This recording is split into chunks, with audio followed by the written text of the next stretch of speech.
that. So it's kind of funny, or very lucky for me. But yeah, sci-fi. A huge fan. I said this earlier before, but when I heard Harrison Ford's voice in the new Star Wars trailer, I not only got the goosebumps, but I got a little teary-eyed in the theater. I was like, wow, this is like a dream, to see that character come to life again. And I feel like today, not only technology, but directors have reinvented the way we tell stories and the way that we, the narrative in stories.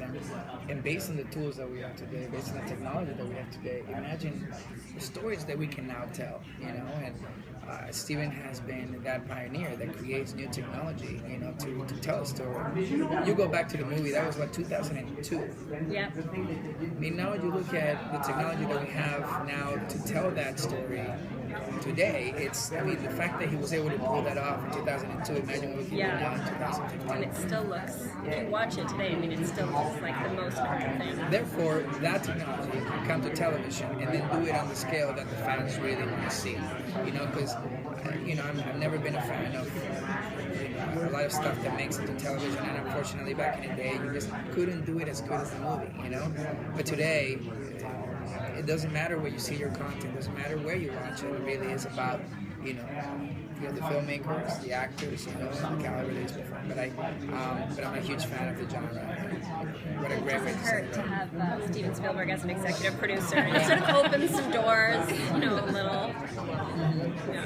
I guess it was more prominent than the twins in the story, the original film. But from that original film, what do you take, not necessarily in terms of what was performed, but out of the tone or out of the feel? To what extent does that inform your performances?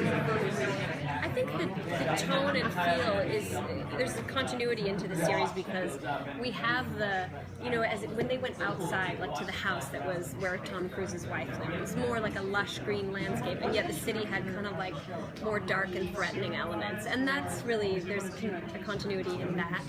And of course, in the effects. The effects are kind of unreal, and I didn't do much green screen stuff, a little bit, but there's one sort of thing that happens with my character. But these guys are doing so much green screen stuff, and even they, when they see it right afterwards, they're like, "Wow, okay, I didn't even know what it was going to look like." Wow, it's totally coming to life. So there's very much that going on that was happening in the film. How do you describe the characters? How do you describe it? And could I ask you to speak up a little bit? Oh yeah, sure. How to describe my character? Yeah. My character is very complicated. She had a very strange history that she shares with Dash, and she basically was a drug baby, was sort of a non-functioning human. Then they sort of were able to fix her, but she had this accidental gift that she's psychic. So when they realized this, then she was basically put into service. She was exploited. And from a very young age, she was, as you remember from the film, lying in that milk bath, sedated and subject to these haunting, horrible visions. So that's her history. At the end of the film, pre-crime is dismantled, and here we are 10 years later. I think at this point, at the beginning of our series, my character has chosen to remove herself from that world and really ignore it, because isolation for her is a form of just maintaining her own sanity. But if she were to be thrust back into that world, which she may well, I think she's open to she could really go many different directions. She could be someone who, because she doesn't trust anyone, she becomes more calculating herself. Or maybe she acts out on her bitterness. I don't know. Or maybe she does take a more benign approach. I'm not sure. So where she goes from here is a great journey for me. And I play Lieutenant Will Blake. I'm currently Laura Vegas' boss. We may or may have not had something in the past right now, and therefore it makes it for a very unique dynamic between Vega and Blake. She may not want to admit it, but they're both together are actually brilliant. They really, really can see cases come to life and really crack it, and they make a unique pair in the prison. And even though I'm a higher ranking officer, she's someone that I not only respect, but I feel like there is something really special in her. I am more about the book, right? I believe in the program, I believe in the system, I believe in the law, and therefore he's climbing up the ladder fairly quickly because he's the kind of the overachiever, you know. And but she's a little bit more, you know, rogue, right? She's a little bit more that rebel. She doesn't mind going off the grid to try to figure something out, you know.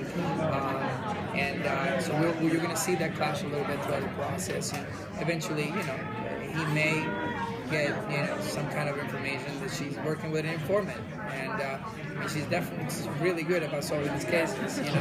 And eventually they're gonna go, you gotta share this informant. Will he find out that he's a precog? You know, how is he gonna feel about that based on how, you know, his character traits about being by the book and by the spirit of you know what the prison is about. You know, or will he cover up for her, you know, based on the relationship they used to have, you know. So there's a lot of that really great character work that's going to happen there. But what's also really exciting about the show is that we're going to be solving crimes that, you know, that we could never imagine being pulled off today. We're going to be solving crimes that are inspired by technology that doesn't exist, that probably is going to assist the crime world, you know, on a different level. And I think that also makes it for a unique race to, you know, to justice. You know, how do we evolve faster than the technology that's assisting our crimes?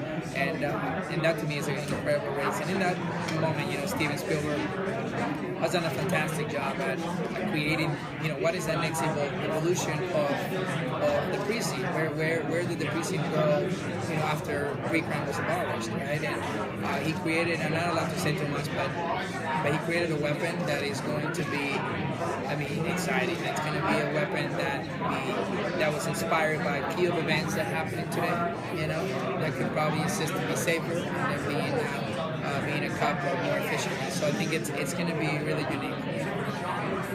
Can't wait to see it. Thank you very much. Yeah.